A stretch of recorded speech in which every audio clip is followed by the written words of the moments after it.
Hello, hello, hello. This is John and Felicia Edmerson, and we are the hosts of LA Family Life. We're delighted to be with you on this inaugural broadcast. Tonight, we're perhaps a little more simplistic than we'll be eventually. I'd like to have my green screen up and a few other things, but we're here tonight and we're going to get it started. I do want to apologize because this should have taken place yesterday, but as I mentioned on the original post, that we'll have to go some Mondays and some Tuesdays because of our work responsibilities. So Sister Emerson was scheduled last night, so we opted to go with tonight. But we're so glad to have you. We are delighted that you're going to tune in and be with us over the course of the second quarter. Here at the Figueroa congregation, we have a quarterly focus, whereas our larger theme has to do with reviving. This quarter, the focus is the family. And we're thinking about, of course, God's family. And then we're thinking about our biological families. And so what better way than to pull some time aside for us to talk about the family. So I want to introduce my co-host, my life partner, Felicia Edmerson. And let her say hello. Hello. All right, so we will have been married 30 years this December. Lord willing. Yeah. Take nothing for granted. All right, so we met in 91, the fall, and married 2 years later. And then we had our first child in 94. And then 96, 98, 2000, 2002 was our last child, Joab. So we've been at it a while. We're not experts. We still have room to grow. She probably would say I have more room than her. That's what I thought. But we're going to have some fun over these next dozen or so sessions as we talk about many of the needs of the family. So I thought we'd begin by looking at what kind of expectations did we have when we met each other. And do you remember what our first phone calls were like as we talked? And by the way, I do have a way that I can look for your comments. So if you want to make a comment, you can comment, and I think I can see it, and we'll respond to it. So I'm a little rusty, but I think we'll get through. We'll get through our session. So again, on the platform that you're watching, feel free to make a comment. It should come up on StreamYard, and we should be able to respond. All right. So what were your expectations when we first got together? Let's see. So when we expectation as far as the pending marriage, my expectation that you would help with the children, that you would be a good example for the children.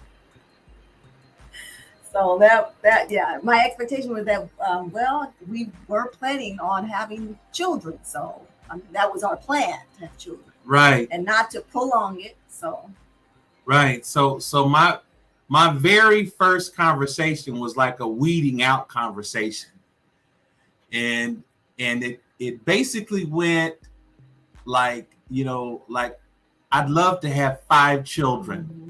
Right. And I said that, right? Yes. Yeah.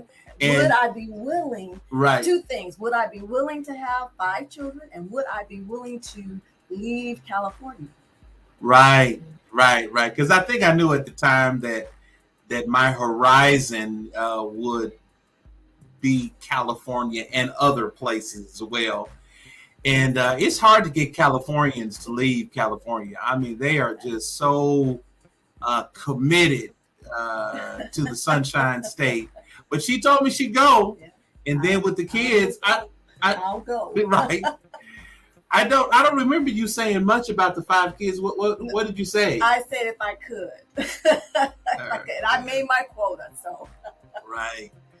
Yeah, so once we had Joab, we were like, this is it. No, you. Right. Okay, you said that was it. Yeah. Yeah. So but it was great. I remember like some of our first conversations, we were playing music. And I was trying to be romantic, and so I said, well, let me play you a couple songs, and I think I played some by Luther, and maybe "Adore" by Prince, maybe Lionel Richie, "Three Times a Lady," and guess what she played for me? What did I play? Michael Jackson's "Working Day and Night." And that was the introduction. That's the theme song for the husband. Yeah, that was my introduction to what was going to be important to her as we thought about developing our future. Now, let me say that 30 years has gone by quickly. It has, and we've had our moments. And so I don't want to come across in this presentation like we've arrived. We're students. We are forever learning. But what we hope to do over these next series of broadcasts is to share with you what we've learned and what we've learning. What we are incorporating. Okay. So this is a testament that we're still working at it. Mm-hmm. Still willing to work. Right. And we're going to have some of our friends join us. Willie and Terry Mays are some of our dear friends, and they're going to join us on a broadcast or two. And I have some others as well, but the Mays are dear friends of ours. Terry and I we do a lot of work musically together. Willie's a therapist, and they both have been serving in the Lord's Church for years. So we'll have a night where we talk.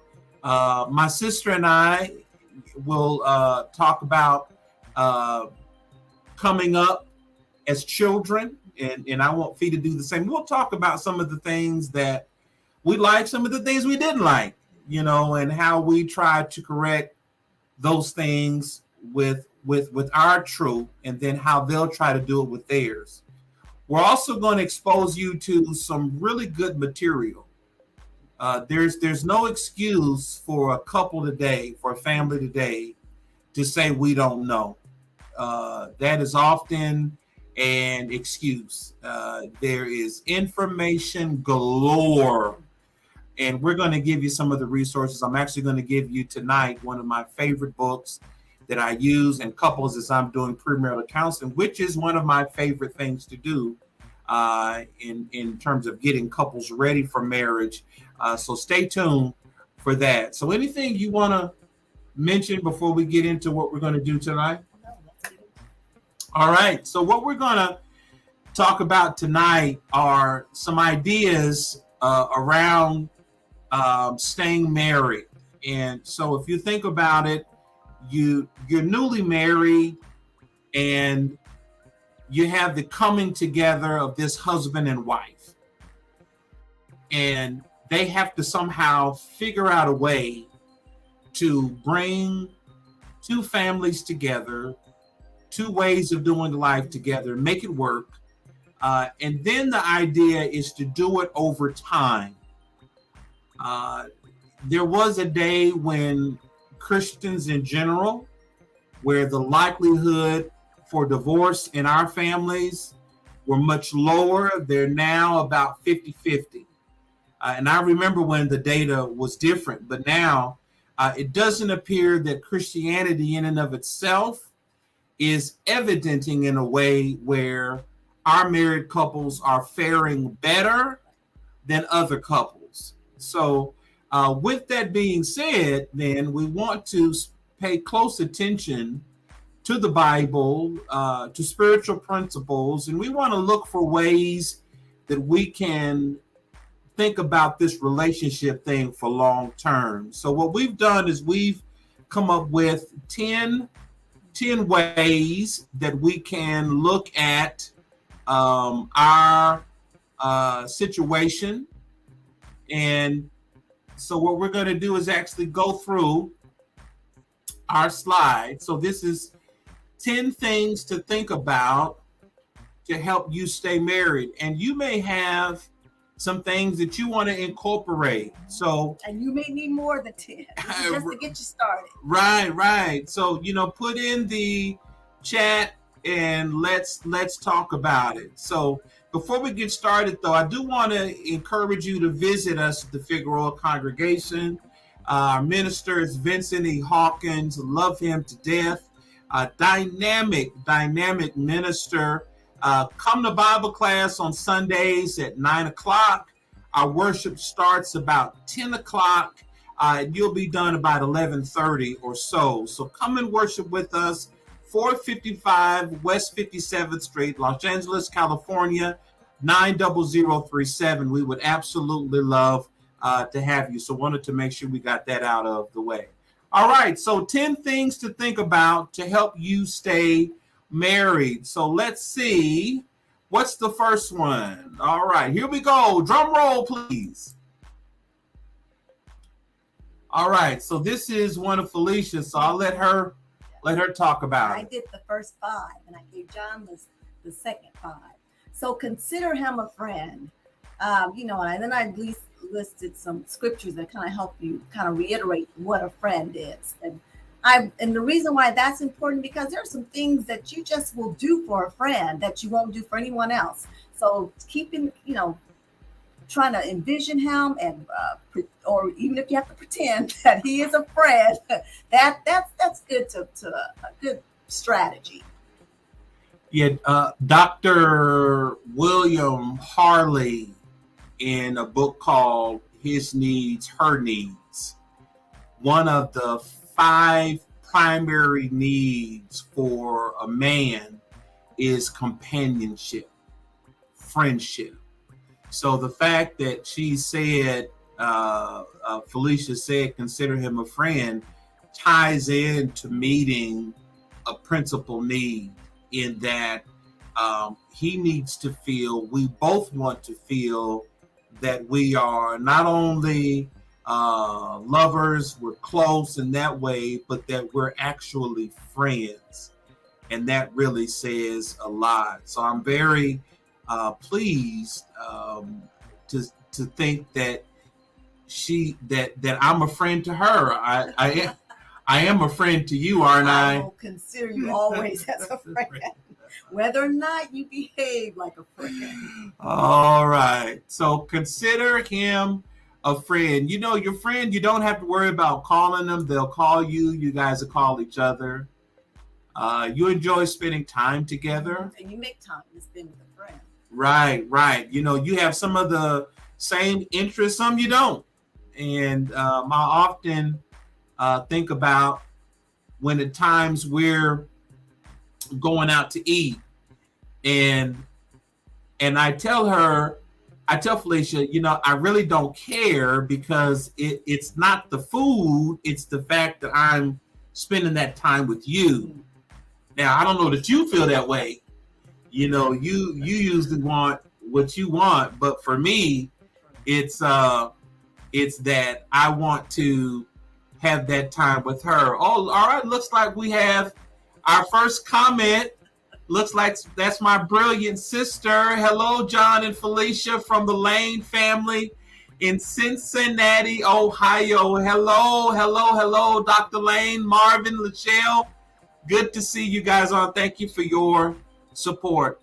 Feel free to share the broadcast on your timeline. We absolutely love for you to share our work. All right, consider him a friend. So let's go to the next one. Remember the insurance policy. Now that gets into other things. Hopefully you do. As a married couple, you do have insurance policies on both. But I like that because, like I said, you come up with your 10, I'll come up with these are my 10. This is important. So remember that most times if you divorce, you don't have access to that insurance policy. What? Okay. What? But in all seriousness, our heavenly reward, and we have a heavenly reward, we have an earthly reward. Right, so. right. Don't think that you can mistreat somebody on this time side of life and then expect to, an eternal reward. Yes, you're going to get an eternal reward, all right, but it's probably not going to be the one that you think about. But I can tell you that divorce is on the rise with couples that are north of 50 years of age. And what Felicia's mentioned is something that a lot of couples don't think about. And that is, what do things look like if we were to go our separate ways? I know in chaplaincy, some of the things that I've had to deal with is couples who've separated. They didn't take care of their business. The husband, typically it's him, he's still married.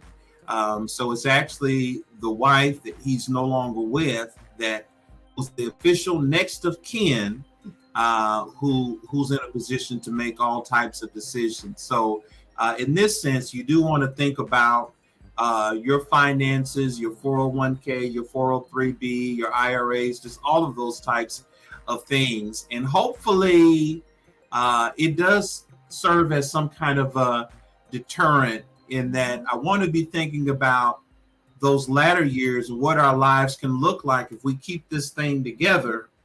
You can literally reap from the benefit of many, many years of working together. So that's all right. So that's number 2 of 5 for Felicia. I'm holding my breath for number 3. All right, here we go. Think on God's promises. So we know that one of God's promises that he's not going to give us anything more than what we can bear.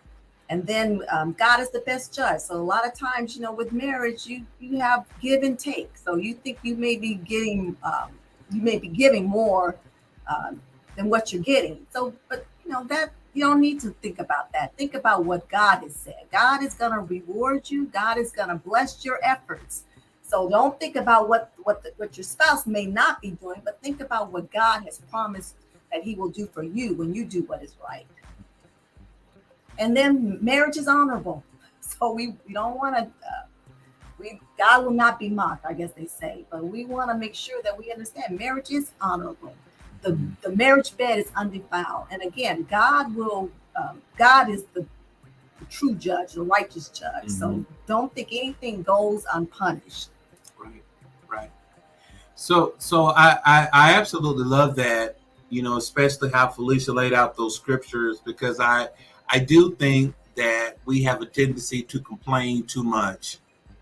And it's in an environment here in the West where we're so entitled, we think that our lives should be a certain way, and if they're not, our lips are poked out. I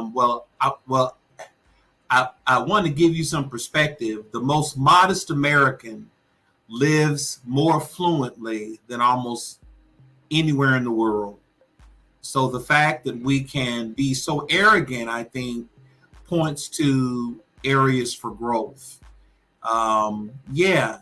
We may be in a relationship where things may not be going my way, but that's the difference between being married to somebody and being somebody's significant other or being somebody's boyfriend or girlfriend. You're willing to do a little more giving and taking, a little more negotiating and compromising. We've had our moments where we've not been, all that positive toward each other. But I've never thought about leaving, nor have I ever wanted to be left, So I understand, that the difficulties we're having are temporary. They're not going to last forever. And you have to remember that. And I want to encourage you today, for those of you who are struggling in your marriage relationship, to know that the sun always rises. and the difficulty that you're thinking about today, tomorrow will be a thought of yesterday. I like how she talks about God being involved in the equation. You know, God has a great tendency to deal with us in our lives as he sees fit. So it could be that you think you need to get your husband or your wife or or your spouse back for something they did. And the Bible says, vengeance is mine, saith the Lord. So you do what God's calling you to do and let God do what he does so well. And then what she mentions about marriage being honorable, I just think is wonderful. It is honorable. And I want to encourage you today, young people who are resisting getting married. Being married next to my becoming a Christian was the best decision I've ever made. I'm a better person. I just holistically, and Fee has had a lot to do with that. So I want to encourage you, as you're pursuing your relationship, once you get out of college age, all that boyfriend and girlfriend stuff, man, you need to be thinking about, who am I going to marry? So marriage is honorable. So anything else on that? All right. So let's go with number 4. You all feel free to make your comments. We'd love to know what you're thinking about as you're hearing our presentation this evening. All right. Number 4. Oh, you can share the blame for how your children act. Yes. So Proverbs, it tells us that we should train up the child, but that's a lot. And it takes, it's hard to do it by yourself. So it's nice to have a partner, a spouse to help you train up your children. And then again, like I said, if they don't act the way, and they will not always act the way you want them to. So that's where your spouse comes in. He can kind of help share some, not so much the blame, but kind of help share some of the perspective of how to negotiate, how to navigate through those difficult moments with your children. Yeah. Keep in mind that when you marry, it's the coming together of two families, and that sometimes is difficult in practically experiencing. And look at Sister Hawkins. Hey, Sister Hawkins. And Dr. Hawkins, I should say. It's difficult. Now, my family, I'm a preacher's son. Felicia's family, her grandfather was a faithful deacon. We're both lifetime members of the Church of Christ. I think I'm like 4th generation or 3rd. Are you 3rd, 4th? Yeah. So we've been around forever. So there were a lot of things we had in common, but then there were some things that were really different.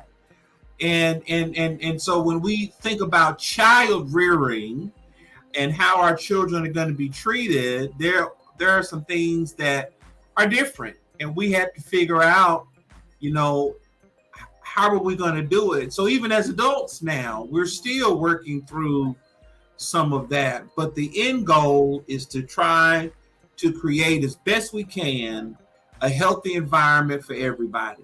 Right. And like I said, I don't want to add to my children's issues by divorcing. So that's another motivator to stay married. There are ramifications of divorce. So I am from a divorced household. So again, I didn't want to repeat that with my own family. When Felicia and I were married, just before we got married, and I don't know if you remember this, we were married over at the Untitled Church of Christ in LA. We got married on the 25th of December, 1993. And do you remember me talking to you about the fact that if we're going to do this, it's going to be for life? Right. Yeah. And I was serious, Now, somebody could look at that and say, well, are you gonna possibly open yourself up to your wife just acting crazy? Well, yeah, she probably does that anyway. But I wanted to communicate a level of seriousness and commitment. And really, it's not about what other people think. It's about us, and people can be so mean spirited today. They have a term among men that so and so is a simp, SIMP, and that's a slur, and it usually communicates a man who is not as dominant, not as forceful in the home, and it's several people in the media who are called simps. But my point is that you can't live your life, live your marriage based on the opinions and views of others. You have to do what works best for the two of you. So when you look at what she said, you can share the blame. That's you both are looking at the scenario. You both want to make a decision about what's best, and then you're both going to take responsibility for the ultimate outcome. So when I see behaviors, I don't say, "Oh, but they acting like you." Well, they acting like your side. Nor do I want her to say the same to me. Hello, Cheryl, how you doing? So delighted to have you. So that's number 4. You can share the blame for how the children act. All right, behave. All right, good. Okay. So let's go to number 5.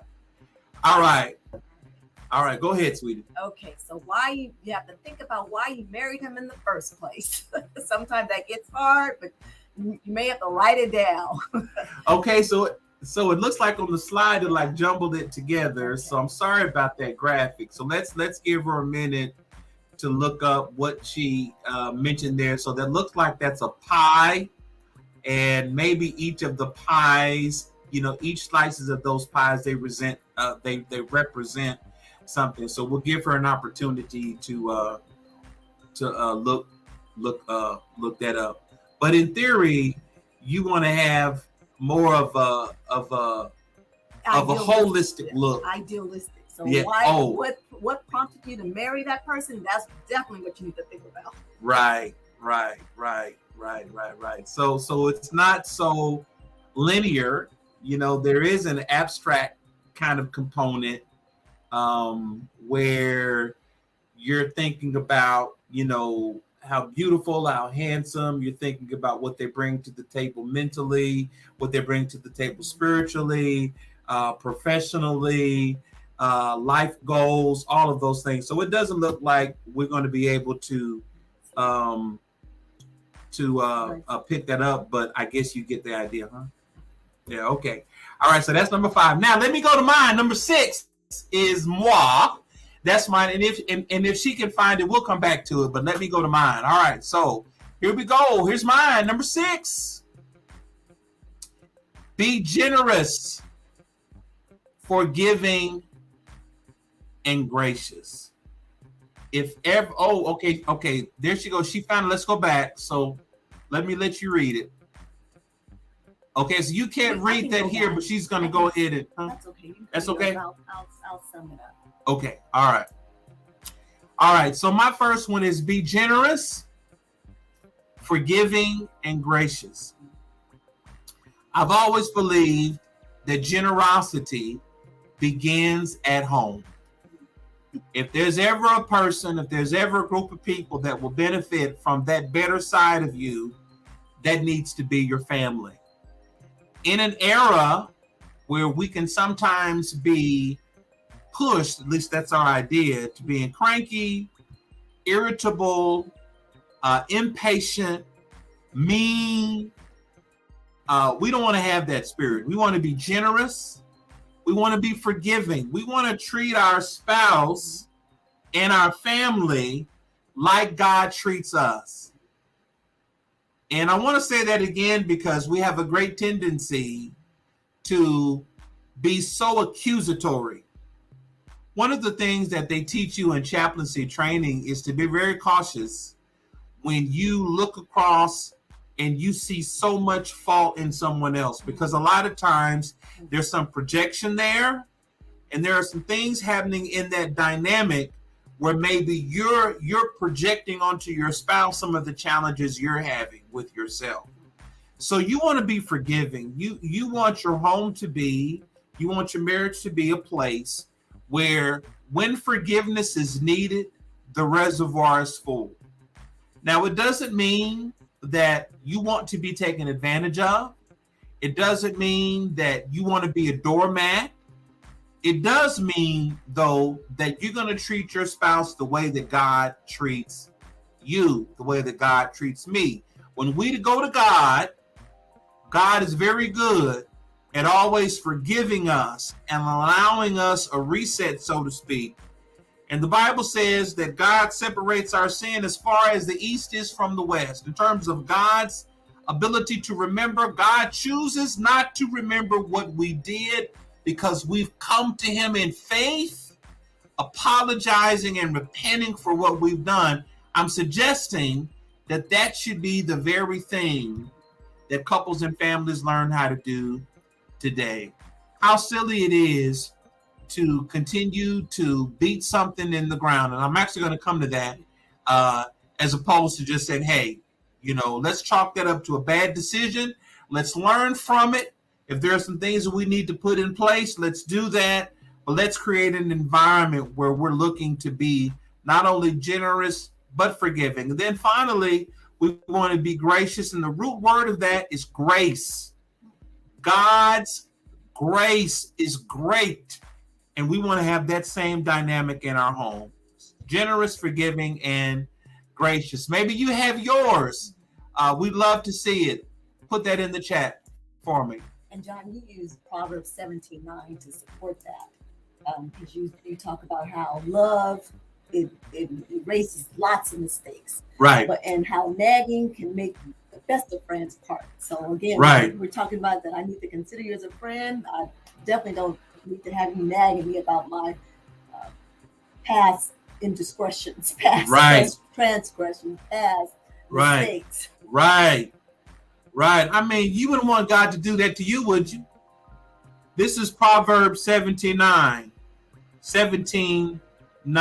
Whoever covers an offense seeks love, but he who repeats a matter separates close friends. And that's Proverbs 17, verse 9. Great, sweetie.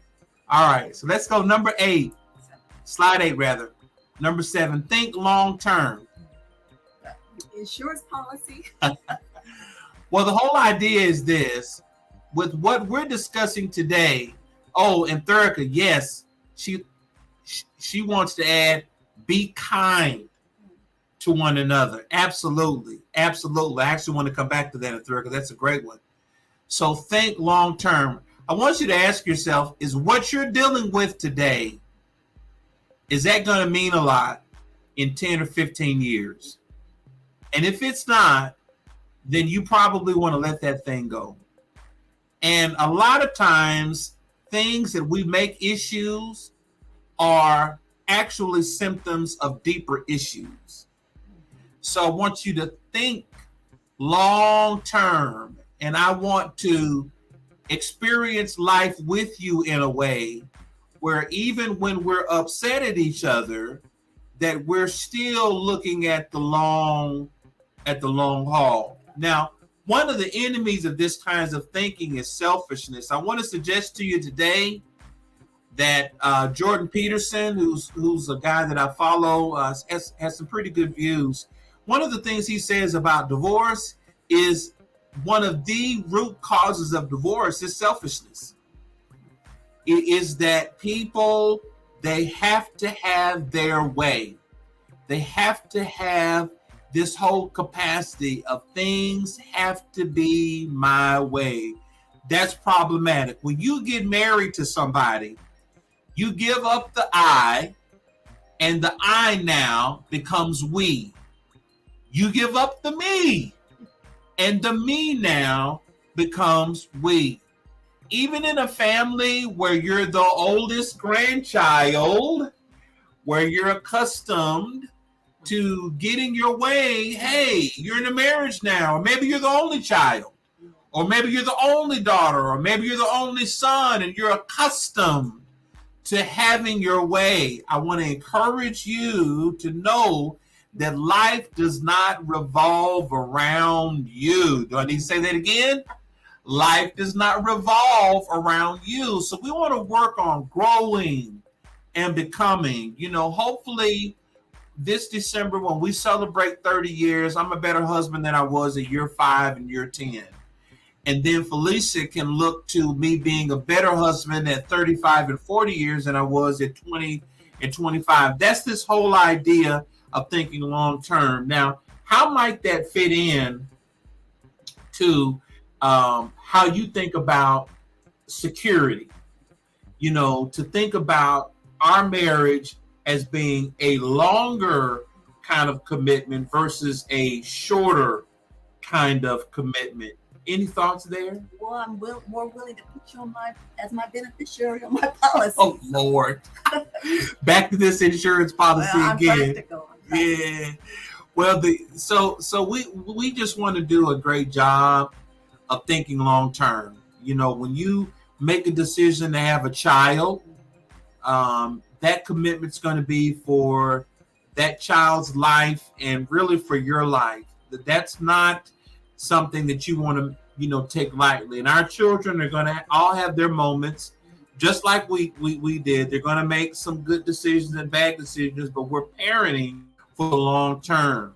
So when you think about getting married to somebody, I want you to think about it's a marathon and not a sprint. Let me say that again. It's a marathon and not a sprint. I watched the marriage special that my sister just concluded with Dr. Kelly out of Cincinnati, Ohio. If you haven't watched it, it's actually on my Facebook page. Her Facebook page is Social Media Community for Churches of Christ. Give me that correct title, if you will, please. But she did a really good session when she talked with Dr. Kelly, and he actually talked about some of these things as well. So that's thinking long term. And when she puts that in the group chat, I'll make sure that we share that. All right, so we're almost done. All right, educate yourself on the needs of your spouse. Be willing to meet those needs. I want to suggest to you that nobody needs to know your spouse better than you. You need to be the expert on what makes your spouse tick. What are his likes? What are his dislikes? What are her likes?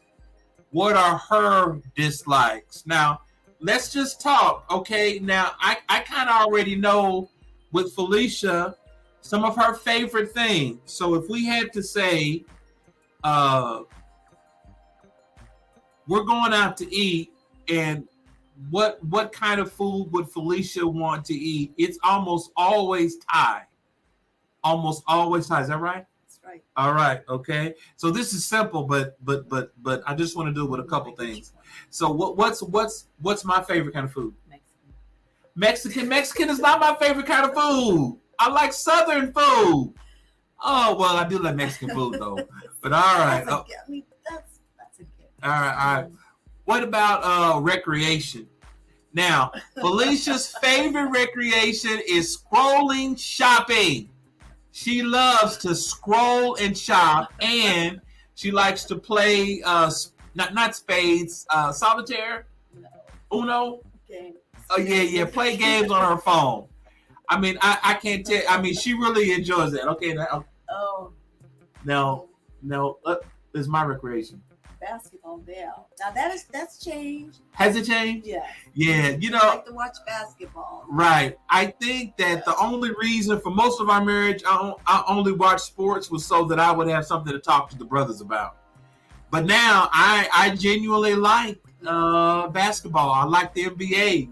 This Lakers and where we are is exciting to me, and I find way to use sports in my sermons and in the way that I just think about life. So that's true. Yeah, that's true. All right.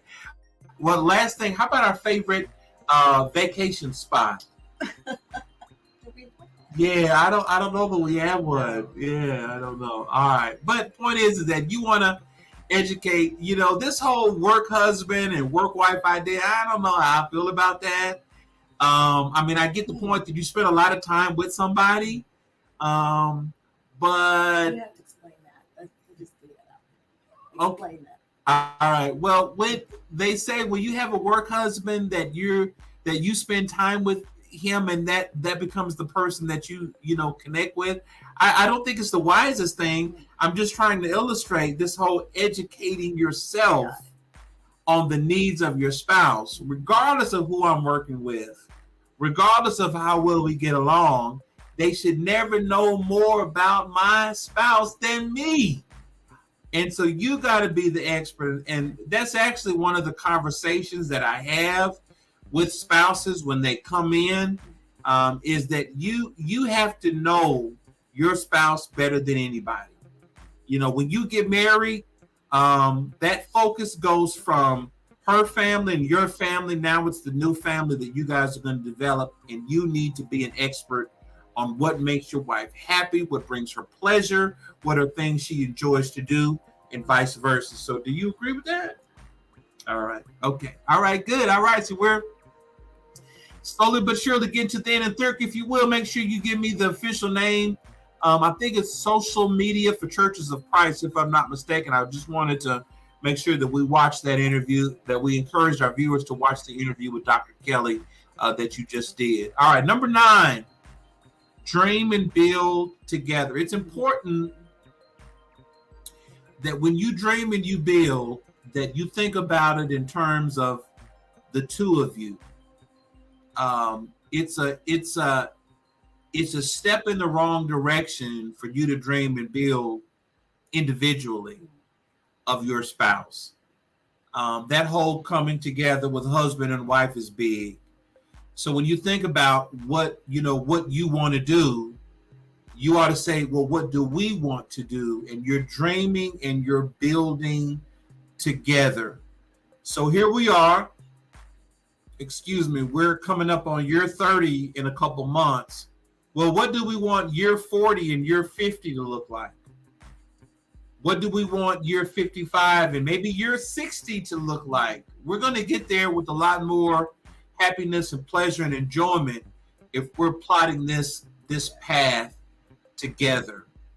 Now, in an environment here in the West, and by the West I'm talking about geographically the Western Hemisphere, we are really taught to be individualistic, and it takes more of a Middle Eastern kind of mentality to be more communal in the way you think about things.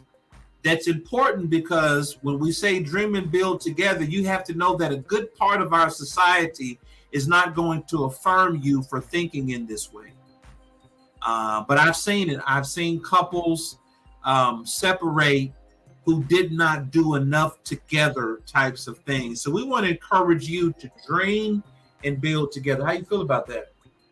I mean, like we set goals. I think we were supposed to be working on our 300 goals, 300 goal list. So I think I'm at what, maybe 100. Where are you at? About 150 maybe. And we're supposed to pray on these goals, bring them together and pray on them. So, and then part of our dreaming and building, like we said, like we want to be more physical, have more physical activity, make sure we play golf. Yes. Or so we're dreaming about when we can go out to the putting green and play golf and play tennis again, because I think when we first started going out, we played tennis. Play tennis together, right? So we want to resume that. So we're dreaming and trying to build our physical life. Yeah, together. I didn't want to play tennis. I just want to see her in that tennis outfit. But yeah, so you dream and you build together, and it's a lot of fun. You know each other. You've weathered many storms, and it just brings a lot of fulfillment to know that God's not done with both of you, and for sure, better days ahead. All right, so that's dream and build together. And then this last one, as we're winding things down, is spend meaningful time together. Now, I know you're familiar with the love languages, and what is my love language? My love language is Spending time. Yes, that is Together. my love language. My best days are days when I have that time with Felicia. She's a lot of fun. We have a lot of the same and dissimilar differences, but it's never boring. I mean, I never shy away from that. My love language is spending time. Now that is not her love language. So let's get that clear. That's not hers. That's mine. Well, what's yours? I have mine are two different things. Variety. Variety. No, her love language is getting gifts. That's her love language. That's her love language, and you can certainly go and well, I don't like lip service for sure. So, right. Okay. Right. Okay. All right. So that's her love language. All right. So those are 10 principles maybe that you can benefit from. It's vital that as you're thinking about your family and what's to come, that you put in the work. So as we're wrapping things up from our first podcast tonight, why don't you give us some closing words, and then I'll offer prayer over our families, and we'll be done. So what would you like to share with our viewing audience? B? What would you like to share with our viewing audience? Let's see.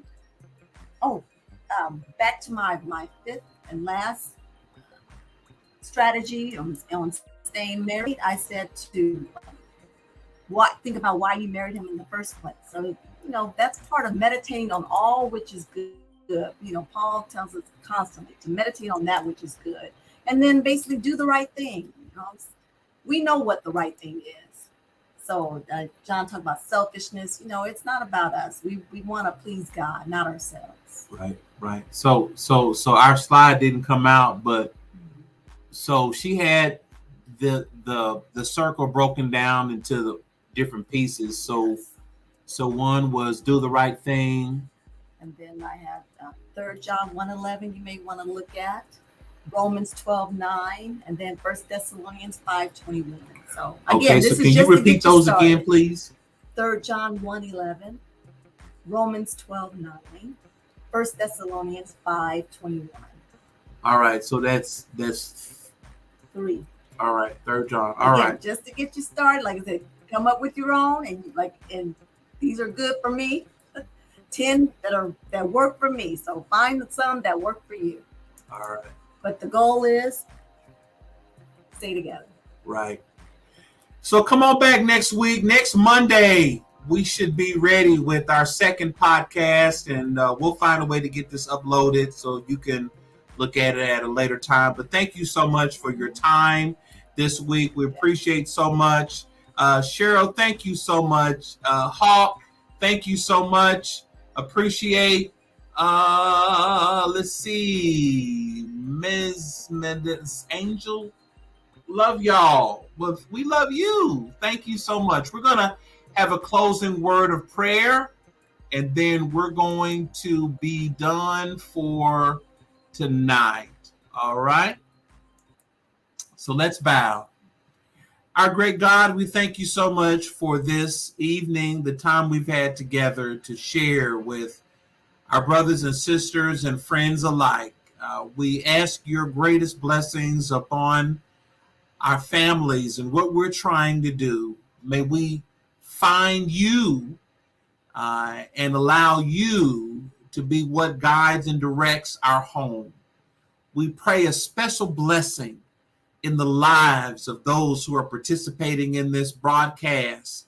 Send all of the positive things, all of the wonderful things that the home needs, the marriage needs to bring a better sense of Christ-likeness. Be with our children, our young children, our adult children, and we just pray, oh God, that you'll protect their hearts. We love you and we thank you. In the name of Christ, we do pray. Amen. So come on back next week. We're going to talk about child rearing. We had 5, and you're going to hear about the things we did that were good and the things that we did that weren't so good. God bless. Take care. We love you, and we'll see you later. Take care.